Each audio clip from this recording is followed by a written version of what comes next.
Nous allons voir ensemble la crucifixion de notre Seigneur Jésus-Christ.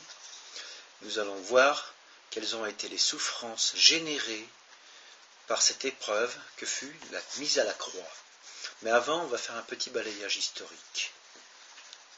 La crucifixion, du latin classique crucifixio ionis, désigne le crucifiement de Jésus de Nazareth, considéré par les chrétiens comme le Christ. Selon les textes néo-testamentaires, Jésus-Christ fut condamné à mort par le préfet romain Ponce Pilate, mais ne l'oublions pas, c'était sous l'instigation des autorités juives et exécuté par le supplice de la croix. La croix de Jésus était vraisemblablement une crux immissa, puisque selon les évangiles, un écriteau était fixé au sommet et relativement haute, puisqu'un soldat lui donne à boire une éponge imprégnée de vinaigre au bout d'une branche d'hysope. La crucifixion fait partie du récit de la Passion. Récit dans les évangiles. Article détaillé. D'après l'évangile, Jésus fut obligé, comme d'autres condamnés au crucifiement, qui deviendra pour ce cas précis la crucifixion, de porter sa propre croix jusqu'au mont Golgotha, qui signifie la place du crâne ou le mont du crâne, le lieu de l'exécution. D'après les évangiles synoptiques, sur la route de Golgotha, les soldats obligèrent un passant, Simon de Cyrène, à porter la croix de Jésus. La raison n'en est pas donnée dans les évangiles, mais l'évangile selon Marc trouve opportun de citer les enfants de Simon, Alexandre et Rufus, comme s'ils avaient été les personnages connus des futurs lecteurs de Marc. Paul cite aussi un Rufus dans son épître aux Romains, Romains chapitre 16, verset 13. Luc ajoute que les femmes disciples qui suivaient Jésus et pleuraient sur son destin, mais qu'il leur répondait par des citations. Jésus a été livré à la 6e heure de la nuit, c'est-à-dire minuit. La première heure de la nuit commençait à 6 heures le soir, pour être crucifié. Jean chapitre 19, versets 14 à 16. On doit prendre garde à ne pas confondre cette 6e heure avec celle dont il est question en Matthieu chapitre 27, verset 45, puisqu'il s'agit du jour dans ce dernier passage. Lorsque Jésus est allé voir la Samaritaine au puits de Jacob, c'était la 6e heure du jour, donc il était midi. Là, dans le cas présent, il s'agit de minuit. Quand ils arrivent à Golgotha, les évangiles synoptiques déclarent qu'il est proposé à Jésus du vin mêlé de myrrhe pour atténuer la douleur, mais Jésus va refuser ce breuvage. Jésus est alors crucifié. D'après les évangiles synoptiques, à la 3e heure du jour, c'est-à-dire à 9 heures, étant donné qu'à la première heure du jour commençait à 6 heures du matin. Selon les récits des traditions, il aurait été crucifié avec 3 ou 4 clous. Les évangiles synoptiques ajoutent que la croix comportait au-dessus de la tête de Jésus l'inscription « Iesus Nazarenus Rex Judaeorum » Jésus de Nazareth, roi des Juifs. L'évangile selon Jean précise que Pilate a rédigé cette inscription sur un titulus écriteau. Un titulus est un écriteau. Il a rédigé cette inscription en hébreu, en latin et en grec. Les évangiles canoniques déclarent alors que les vêtements de Jésus lui furent retirés par les soldats pour être répartis entre eux en plusieurs lots. L'évangile selon Jean prétend que ceci accomplit une prophétie du psaume du chapitre 22, verset 18. D'après l'évangile selon Luc, les 2 voleurs crucifiés aux côtés de Jésus lui parlent. Luc déclare que l'un railla sur Jésus et que l'autre le respecta, et que Jésus déclara que le voleur respectueux, Dismas, qui signifie le bon larron, gagnerait promptement son entrée au paradis. Traditionnellement, l'autre, Gesmas ou Gestas, qui signifie le mauvais larron, est considéré comme voué à l'enfer.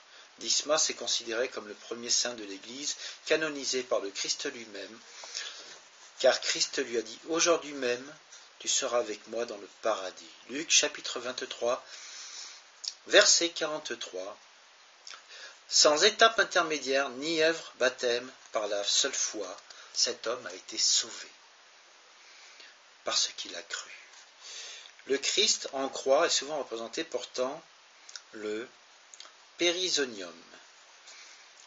Le Christ sur la croix est le sommet de l'amour de Dieu pour l'homme. Jean chapitre 3 verset 16 dit « Car Dieu a tant aimé le monde, qu'il a donné son Fils unique, afin que quiconque croit en lui ne périsse point, mais qu'il ait la vie éternelle et en abondance. » Ce verset est le fondement de la foi chrétienne et de la paix que le croyant authentique a dans le cœur. Maintenant, nous allons voir les aspects médicaux liés à la crucifixion. On va voir que c'était vraiment pour notre Seigneur et Sauveur Jésus-Christ un calvaire. Un certain nombre de théories tentant d'expliquer les circonstances de la mort de Jésus sur la croix par l'intermédiaire de connaissances médicales ont été proposées au cours du XIXe et XXe siècle par un éventail de personnes dont les médecins historiens et même des mystiques. La plupart des théories proposées par les médecins qualifiés avec des spécialités allant de la médecine légale à l'ophtalmologie ont conclu que Jésus a enduré d'énormes quantités de douleurs et de souffrances sur la croix avant de mourir. En 2006, le médecin généraliste John Scottson a examiné plus de 40 publications sur la cause de la mort de Jésus. Les théories allaient de la rupture cardiaque à l'embolie pulmonaire. Dès 1847, en s'appuyant sur Jean chapitre 19 verset 34, le médecin William Stroud a proposé la théorie de la rupture du cœur comme cause de la mort du Christ, et cette théorie influença par la suite un certain nombre d'autres experts. La théorie de l'asphyxie a fait l'objet de plusieurs expériences qui simulent la crucifixion chez les volontaires saints, et de nombreux médecins conviennent que la crucifixion provoque une perturbation profonde de la capacité de la victime à retrouver sa respiration. Un des symptômes de l'asphyxie exhaustive est que la victime crucifiée trouve progressivement de plus en plus difficile d'obtenir assez de souffle pour parler. Cela peut fournir une explication à la brièveté des dernières paroles du Christ. La théorie de la cadence cardiovasculaire est une explication moderne répandue qui suggère que Jésus est mort d'un choc profond. Selon cette théorie, la flagellation, les coups et la fixation de Jésus à la croix par les clous l'auraient laissé déshydraté, faible et gravement malade. Aussi le Christ était exposé à un jeu complexe d'insultes physiologiques simultanées. La déshydratation, les traumatismes massifs et le déchirement des tissus souples, en particulier suite à la flagellation. La respiration insuffisante et l'effort physique intense auraient provoqué en lui une cadence cardiovasculaire. Ça fait beaucoup pour un homme. Ça fait trop même. Le chirurgien Pierre Barbet a avancé un ensemble de théories détaillées sur la mort de Jésus. Il a émis l'hypothèse que Jésus aurait eu à détendre ses muscles pour obtenir assez d'air pour prononcer ses dernières paroles tout en s'asphyxiant d'épuisement.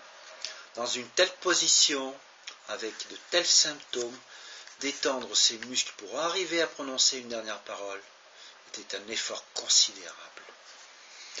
Barbet émet l'hypothèse qu'une personne crucifiée aurait eu à utiliser ses pieds percés pour lever son corps afin d'obtenir assez de souffle pour parler. Autrement dit, avec les clous plantés dans les pieds, Jésus a trouvé le moyen d'essayer de rehausser son corps pour prononcer ces derniers mots. Il demeure ce fait important que Jésus est mort car il a donné sa vie, il était Dieu et il avait le pouvoir sur sa vie. Jean chapitre 10, verset 17. À cause de ceci, le Père même sait que moi, je laisse ma vie afin que je la reprenne. Personne ne me l'ôte, mais moi je la laisse de moi-même. J'ai le pouvoir de la laisser, j'ai le pouvoir de la reprendre. J'ai reçu ce commandement de mon Père.